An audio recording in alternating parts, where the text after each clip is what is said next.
ఆలోచిద్దాం, ఆశీర్వదిద్దాం. ఉమ్మడి నల్గొండ, ఖమ్మం, వరంగల్ పట్టభద్రుల ప్రశ్నించే గొంతు తీన్మార్ మల్లన్నకు మొదటి ప్రాధాన్యత ఓటు వేసి గెలిపిద్దాం. ఈ నెల 27వ తారీఖున జరుగుతున్నటువంటి ఉప ఎన్నిక ఎమ్మెల్సీ ఉప ఎన్నికల్లో ఓటరు ఈ దఫా ఏ పార్టీ అభ్యర్థికి మద్దతు ప్రకటిస్తారో తెలుసుకునే ఉపాయం చేద్దాం. మనం ఇప్పుడు సూర్యాపేట జిల్లా హుజూర్నగర్ నియోజకవర్గం పాలకీడు మండల కేంద్రంలో ఉన్నాం. మన దగ్గర విద్యావేత్త ఉన్నారు, వారి మాట తెలుసుకుందాం. అన్న నమస్తే అన్న. ఈసారి ఉప ఎన్నిక జరుగుతుంది, ఎమ్మెల్సీ ఉప ఎన్నిక.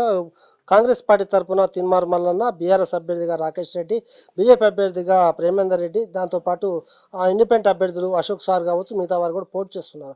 ఈ దఫా ఓటు ఎవరికి వేద్దామనుకుంటున్నారు, ఎవరు గెలిచే అవకాశం ఉంది? ఈ దఫా ఖచ్చితంగా తీన్మార్ మల్లన్న గారికి ఓటేద్దాం అనుకుంటున్నాం. ఎందుకంటే గత ఎన్నికల్లో పోటీ చేసి సెకండ్ ప్లేస్కి వచ్చాడు. ఇప్పుడున్నటువంటి రాజకీయ పరిస్థితుల్లో బీఆర్ఎస్ పార్టీ ప్రజల నుంచి కానీ, ఉద్యోగస్తుల నుంచి కానీ, తర్వాత నిరుద్యోగుల నుంచి కానీ తీవ్ర వ్యతిరేకత ఉన్నది. ఉద్యోగ కల్పన జరపలేదు, నిరుద్యోగ భృతి లేదు. అందుకనే పోయినటువంటి ఎన్నికల్లో బుద్ధి చెప్పారు. ఈ ఎన్నికల్లో కూడా కాంగ్రెస్ కొన్ని హామీలు ఇచ్చింది. ఆ హామీల ప్రకారం అమలు చేసిన ఒక విశ్వాసం ఉంది. అందుకే కాంగ్రెస్ అభ్యర్థి అయినటువంటి తీన్మార్ మల్లన్నకు ఓటేయాలని చెప్పి నిర్ణయించుకుంది. ఎందుకు తీన్మార్ మల్లన్నకే ఓటేయాలని ఎందుకు అనుకుంటున్నారు?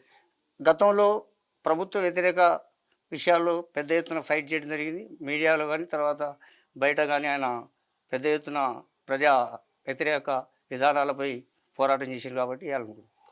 ఇప్పుడు దాంతోపాటు ఇప్పుడు జనసమితి కావచ్చు, లేకపోతే సిపిఐ సిపిఎం పార్టీలు కూడా మద్దతు ప్రకటించాయి. ఎందుకంటే గత ఎన్నికల్లో కూడా కోదండరామ్ సార్ వల్ల కూడా కొన్ని ఓట్లు చీలాయి. ఇప్పుడు అందరూ కలిపి కూడా ఒక కూటమి ఏర్పడడం జరిగింది. విజయావకాశాలు ఎలా ఉంటాయి అనుకుంటున్నారు? మేము ప్రతిపక్ష యొక్క కూటమి యొక్క ఓట్లు చీలొద్దనే ఉద్దేశంతో ఉన్నాం.